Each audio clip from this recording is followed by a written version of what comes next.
Tindeng! Pasok. O, kamusta na pakiramdam mo? Ito, mabuti-buti na.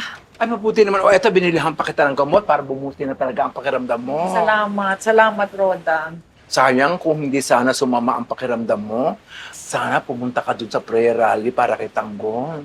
Prayer rally? Saan? Oo, doon sa Bukana na San Dimas. Ipapanalangin namin ang isang mapayapang eleksyon at isang magandang resulta ng eleksyon sa buong Kamaynilaan. At alam mo na ibig sabihin nun, victory ni Tanggol. O parang hindi mo narinig ang sinabi ko. Roda, nag-aalala ako para kay Tanggol. Kahit naman manalong mayor yun, hindi pa rin siya titigilan ng mga gerero. Diyos ko, hindi mo naman habang buhay maaaring protektahan si Tanggol. Mas ligtas siya pag mayor siya. Oh, don't you hear the people sing? Pangalan ng Tanggol ang sinisigaw ng buong Kamaynilaan. Ikaw pa ba ang hindi? Roda, talagang mabigat sa loob ko. Ha?